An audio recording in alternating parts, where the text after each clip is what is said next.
Inicialmente, então, farei uma leitura do livro Um Minuto com Jesus. Vinde, pois, a mim, e eu vos farei pescadores de homens. Ponha seus pés no futuro. A pessoa pode viver sintonizada com a quem ou com a lei. No fundo, tudo não passa mesmo de uma questão opcional. O mal é uma opção pela dor, o bem é uma opção pela alegria.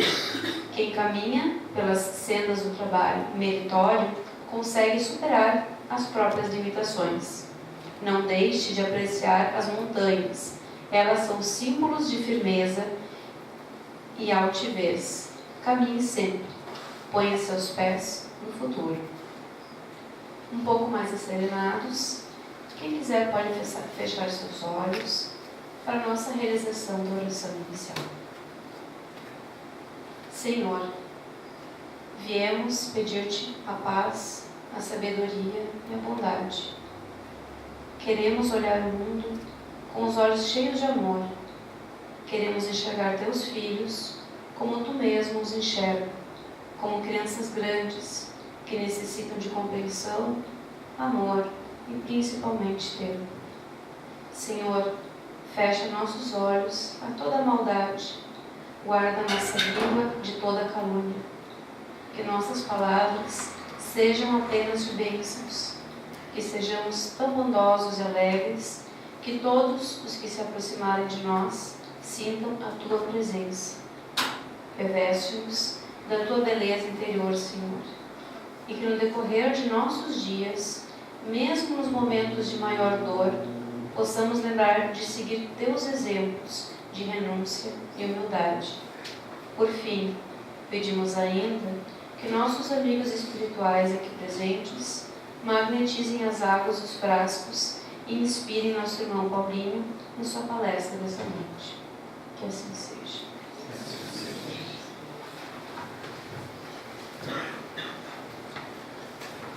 Boa noite a todos.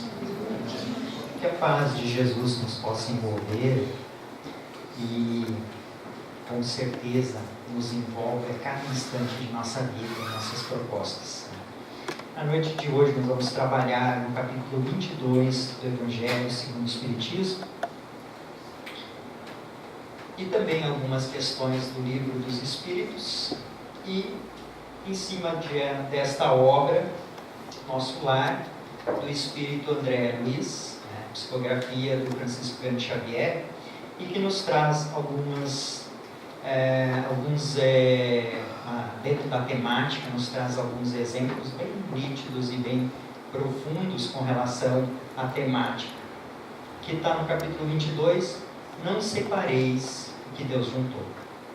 E aí a gente já pode ver por aí, toda a questão do que Jesus, e na época, no capítulo 19, versículos de 3 a 9, no Evangelho de Mateus, registra os fariseus aproximando-se de Jesus e tentando perguntar-lhe se era porventura lícito a um homem repudiar a sua mulher por qualquer motivo. Jesus observou que no princípio Deus os fez macho e fêmea e que, portanto, o homem deixará pai e mãe e se unirá à sua mulher e serão os dois uma só carne. E que, por isso, não separe o homem o que Deus juntou.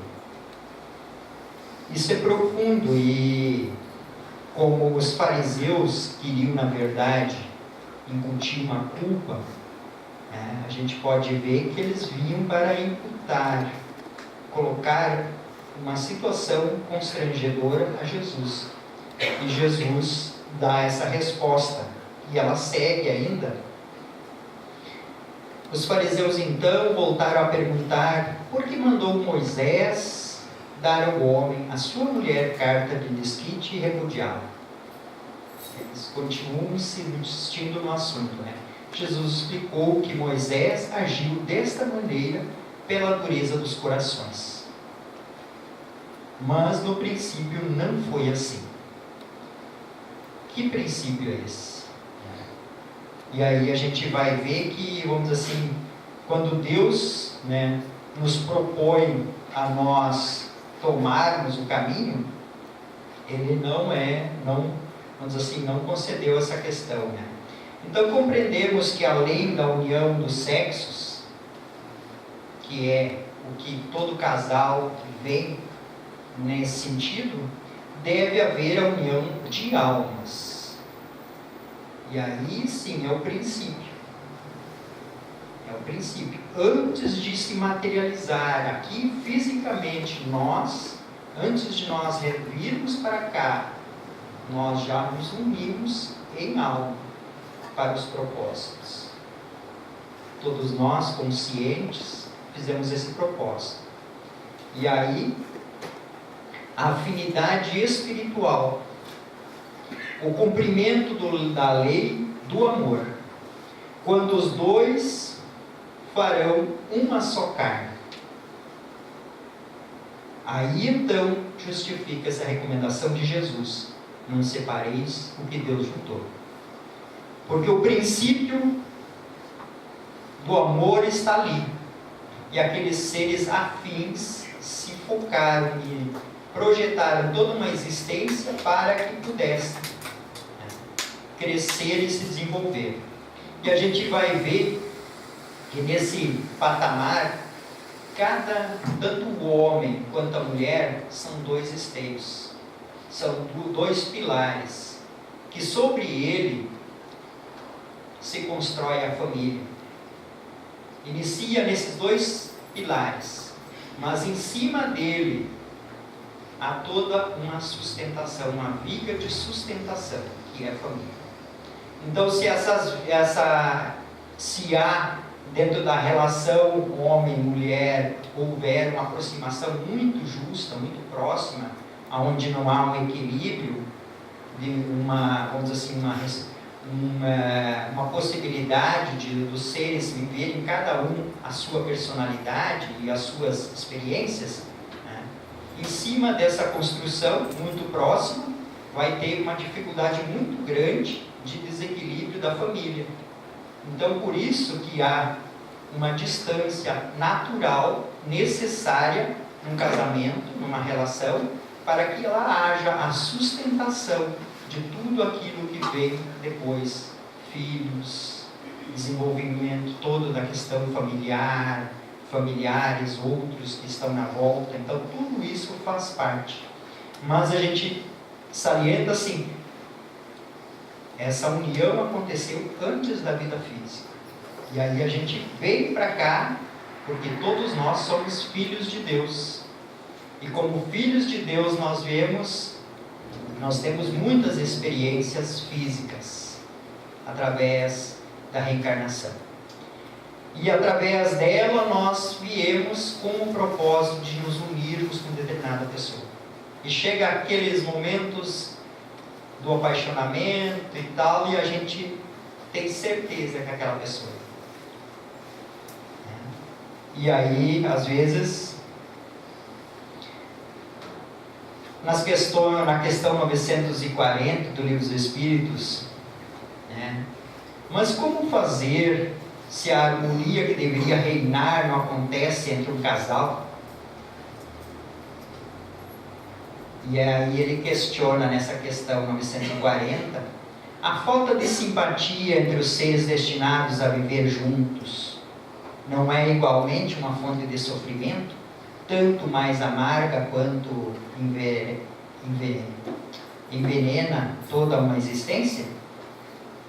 E os espíritos respondem, né, muito amarga de fato, mas é uma dessas infelicidades que, na maioria das vezes, sois a primeira causa.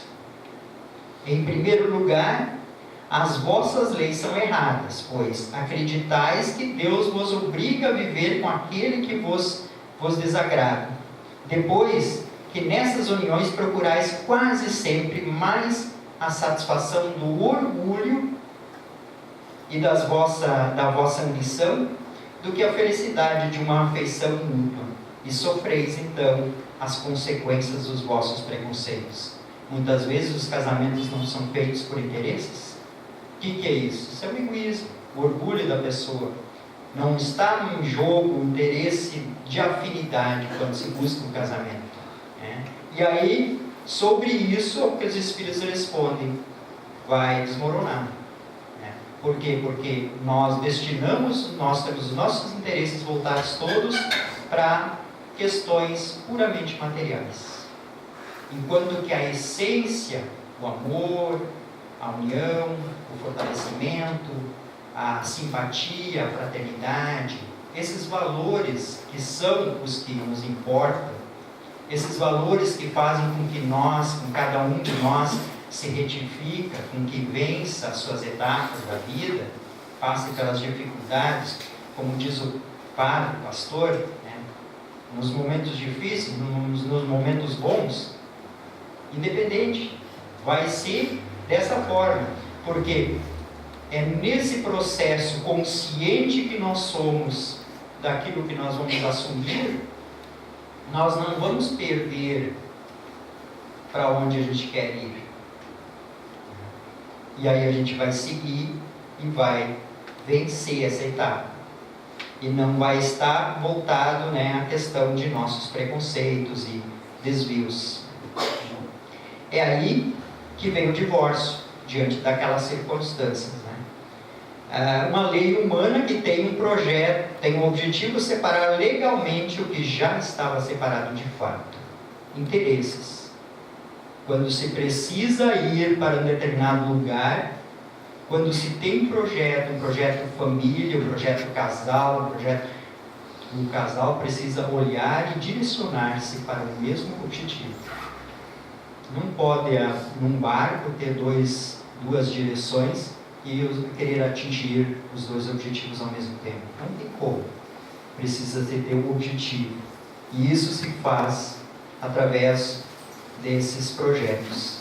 E não é contrário, separando de fato, não é contrário à lei de Deus, pois só reforma o que os homens fizeram, e só tem aplicação nos casos em que a lei divina não foi considerada. A questão da união por simpatia, por amor, por afinidade. É ali que entra a lei do amor, a lei de Deus. Aqui a gente vai trabalhar em cima desse livro, Nosso Lar, e ele vai, uma orientação, uma conversa, na verdade, é um diálogo entre Laura, mãe de Lísias, isso está no capítulo 20 do Nosso Lar. E o Nosso Lar, ele é em livro, mas já existe hoje filme espírita do nosso livro Nosso Lar. E ele está lá no capítulo 20, ele referencia a conversa, né, da mãe de Lísias, né, a Laura, com o André Luiz. E eles falam com relação à questão da família. E aí ela vem nessa conversa, ela vem trazer uma reflexão de um orientador que estava com eles, com ela principalmente, e como no Nosso Lar tem muitas famílias sendo assistidas, muitas crianças sendo assistidas, esse diálogo vinha no sentido de orientar e auxiliar, que muitos de lá também vêm para a Terra para renascer. Então, essas reuniões acontecem periodicamente. E aí esse orientador, ela diz assim, o orientador, muito versado em matemática, prosseguiu ela, fez-nos sentir que o lar é como se for um ângulo reto nas linhas do plano da evolução divina. A reta vertical, que é o sentimento feminino, envolvido nas aspirações criadoras da vida, maternidade, toda a questão do cuidado com o lar, todas as necessidades. A reta horizontal é o sentimento masculino, em marcha de realizações no campo do progresso comum, mais voltada para a questão das profissões, mais voltada para a questão de controle, né? Então eles trabalham mais na questão horizontal. O lar é o sagrado vértice onde o homem e a mulher se encontram para o entendimento indispensável. É templo, onde as criaturas devem unir-se espiritualmente antes que corporalmente. Quando se fala hoje em dia em casamento ou união, jovens primeiro se unem pela questão física, para depois botar a ver se as ideias fecham. Não. Espiritualmente e para o nosso progresso, precisa haver realmente uma união espiritual, um vínculo de ideias, de afinidades, para ver se os projetos, se tudo aquilo ali que um pensa como o outro, para que depois não haja, se desiludiu, mas por quê? Porque não conhecia? Porque não estava com as mesmas ideias? Mas é por isso que espiritualmente nós precisamos nos vincular primeiro. E esse é o vértice, e o ângulo reto é o nosso lar. Como ele diz, a mulher determina a vertical e o homem a horizontal. E no encontro das duas vértices, o nosso lar. O lar de cada um de nós, que é o ponto de união, onde se converge. Tanto o homem quanto a mulher convergem no mesmo sentido para no mesmo direcionamento. Na verdade, desse projeto vão sair uma linha na perpendicular. Na verdade, vai ser o crescimento de ambos. Seria o resultado eficiente. Quando o marido, ele continua abordando. Quando o marido permanece calmo, a mulher parece desesperada. Quando a esposa se cala, humilde, o companheiro tiraniza. Nem a consorte se deseja animar o esposo na linha horizontal de seus trabalhos temporais, dia a dia. Nem o marido se resolve a segui-la no voo divino de ternura e sentimentos, rumo aos planos superiores da criação. As suas necessidades, anseios, sua busca com relação a valores. Dissimulam em sociedade e na vida íntima, um faz viagens mentais de longa distância. Quando o outro comenta o serviço que lhe seja peculiar, se a mulher fala aos filhinhos, o marido excursiona através dos negócios. Um vai falando e tal, e o outro está com a cabeça lá longe, excursionando e tal, os negócios e tal. Se o companheiro examina qualquer dificuldade do trabalho que lhe diz respeito, a mente da esposa volta ao gabinete da modista. Outras ideias e tal. É claro que, em tais circunstâncias, o ângulo divino não está devidamente traçado. Está desfora, ele não se encontra no ponto do lar. É claro que, em tais circunstâncias, o ângulo divino não está devidamente traçado. Duas linhas divergentes tentam, em vão, formar a vértice sublime, a fim de construírem um degrau na escada gradativa da vida eterna. Escada grandiosa da vida eterna. E aqui está o desencontro, quando isso acontece no lar.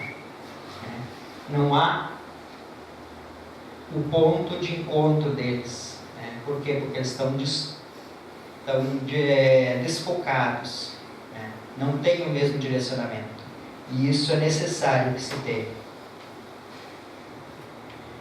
E num outro diálogo do mesmo livro, e aí Tobias também é um personagem que se encontra em sua casa, no seu lar, e ele mora com Hilda e Luciano, lá na cidade, nosso lar, e lá eles se encontram num diálogo com André Luiz. E nesse diálogo eles viveram, só para a gente encurtar assim, porque lá não vai ter muitos os dados, mas assim,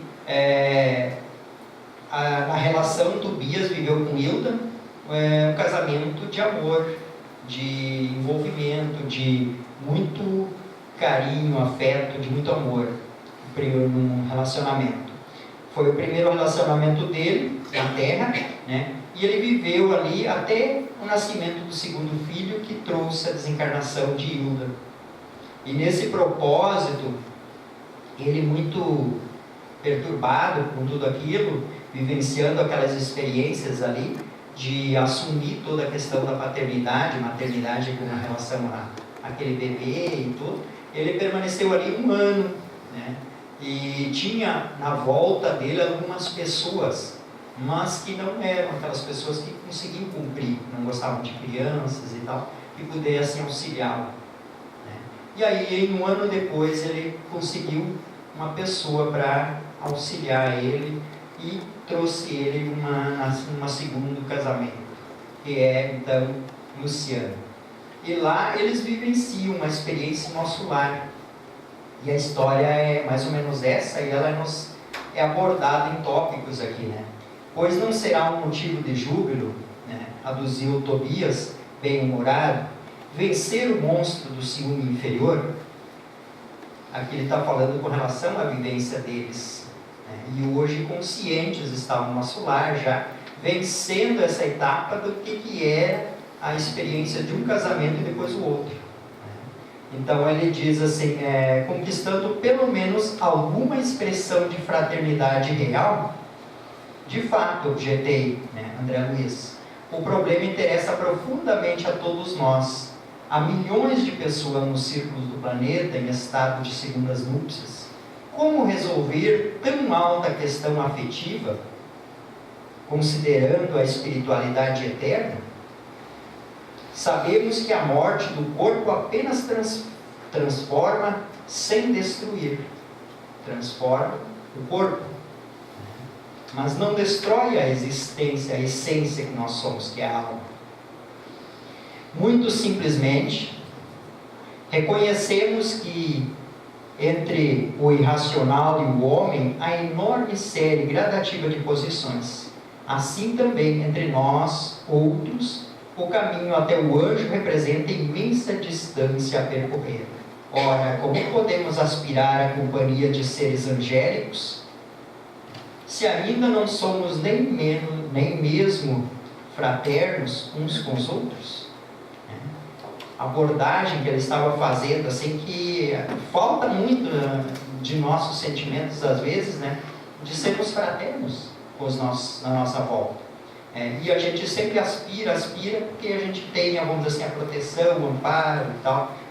E eles fazendo essa abordagem assim, né, e ela diz, em vista desta verdade, os casos dessa natureza são resolvidos nos alicerces da fraternidade legítima, reconhecendo-se que o verdadeiro casamento é de almas, e essa união ninguém pode quebrantar.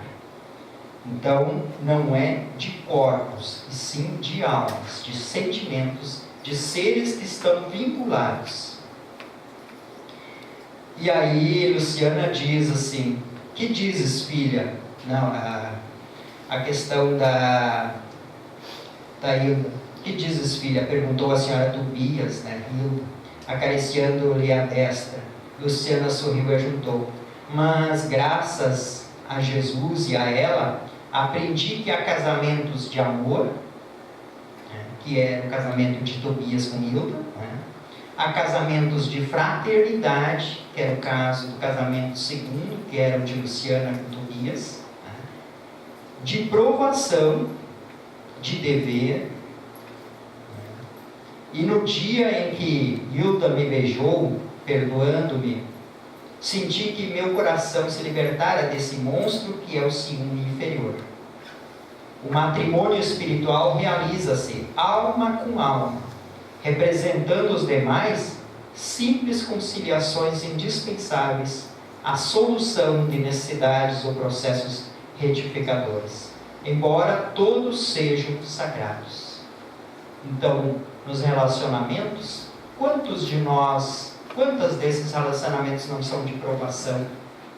Às vezes, onde um espírito, um ser precisa amparar o outro, precisa vencer determinadas coisas.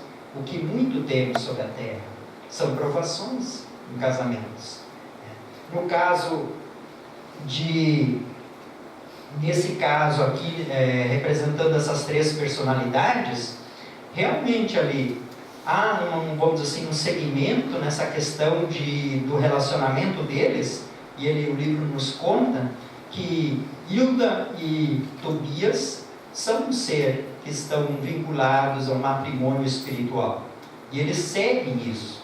E Luciana, ela tem já reencarnado sobre a Terra naquele período, isso era 1940, por aí, que o nosso lar foi escrito.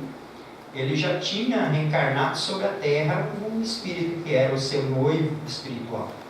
E ela voltaria para estar com ele. Então, assim, às vezes, em determinados instantes da vida, a vida pode nos apresentar algumas situações de casamentos que não são esses de afinidade pura, desse amor mais profundo, mas são aqueles de fraternidade, muitas vezes aquele de provação, que é necessário a gente suportar, a gente passar, porque muitas vezes, ele pode ter, a gente vem na família, na verdade, para uma realização, um aprendizado, uma vivência, e muitas vezes o casamento, ele pode ser provacional, ele pode ser dessa forma, uma necessidade de nós vencermos algumas etapas, suportar, auxiliar, estruturar alguém que nós às vezes muito prejudicamos. E aí pode ser um casamento dessa forma. Então, quando nós às vezes desistimos dele, não queremos, às vezes são as nossas metas, nossos objetivos que estão mal traçados. E aí, quando a gente foca, deseja que esse casamento, essa situação aconteça de uma forma, e quando nós nos vinculamos a sentimentos de amor, de fraternidade, o casal, ele cresce, o casal se une, o casal consegue encontrar todas as forças necessárias às dificuldades. E aí a gente pode pegar aquela passagem do Cristo que diz que não veio uma cruz mais pesada do que aquela para nós, do que aquela que nós temos capacidade de carregar.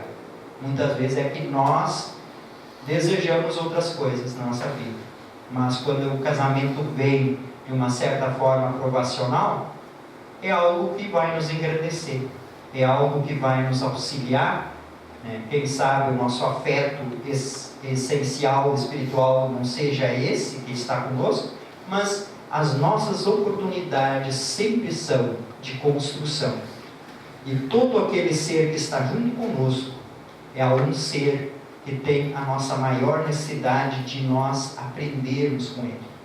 Então, no estado evolutivo em que nós estamos, cada um de nós tem que construir esse amor, esse desenvolvimento maior da vida, do ser que nós somos. Nós ainda estamos, muitas vezes, nem sabendo direito, tendo os nossos sentimentos corretos, traçando os nossos objetivos. Então, quando nós nos focamos na mensagem do Cristo, que é uma mensagem renovadora, uma mensagem de elevação, de fortalecimento, nós nos engrandecemos. E aí nós focamos naquilo que realmente nos importa, que nos faz caminharmos. Porque, como diz o próprio Cristo, daqui não vai ser levado nada que não for, nada que a ferrugem corrói, que a traça vão consumir. Então, o que vai ser levado daqui? Só os nossos melhores sentimentos, ou aqueles que não são tão bons, aquilo que nós vivemos. E com certeza, vamos dizer assim, a gente vai levar junto toda a gama de amores e também de desafetos, como afetos que a gente constrói. Isso é a nossa projeção, é a nossa caminhada, é o que nós plantamos todo dia. E quanto mais nós plantarmos coisas boas, mais nós vamos conquistar e ter à nossa volta essa possibilidade de termos à nossa volta afetos. E esses afetos começam pelo nossa esposa, nosso esposo, começam depois pelos nossos filhos e a família toda que está na nossa volta.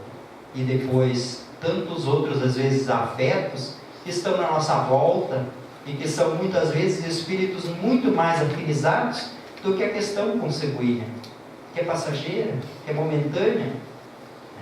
Então, que nós possamos refletir profundamente nesses ensinamentos e perceber que a mensagem, quando Jesus veio trazer, não destruir, o que Deus juntou, ele vinha falar da questão da afinidade por sentimento, da questão da afinidade do ser espiritual que nós somos.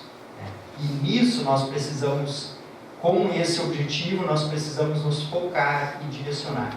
Cada um de nós é filho de Deus e tem a sua cota de necessidades, de bênçãos, mas também de necessidades de passar por esse, aquele e aquela outra situação.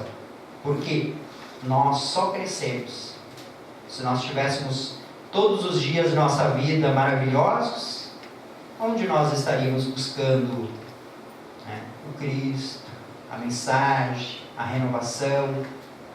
Então, os momentos difíceis também são importantes, porque esses nos mostram e nos fazem caminhar.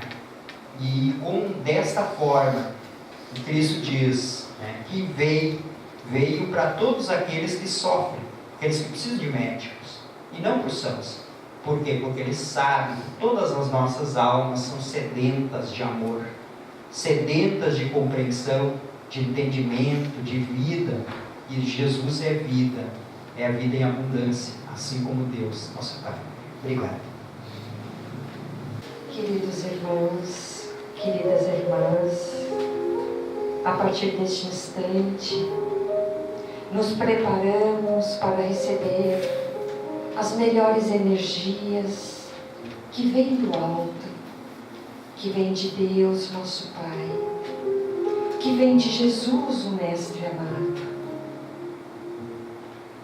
Ao som dessa harmonia que nos envolve, na certeza de que grande amparo virá em nossa direção,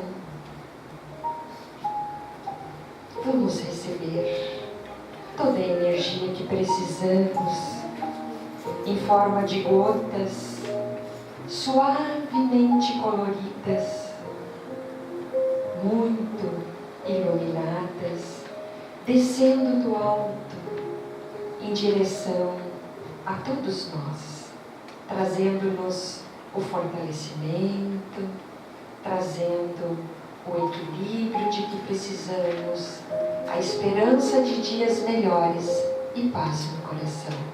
Por alguns instantes, então, recebamos todas as energias que precisamos.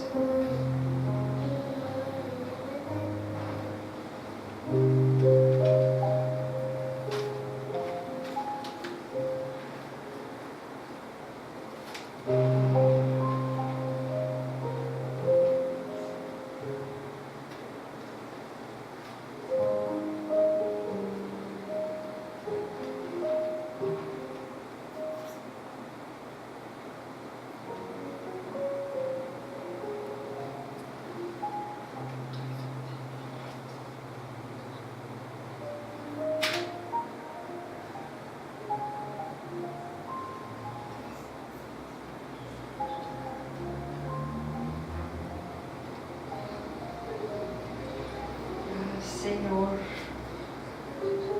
somos-te gratos por este momento tão sublime.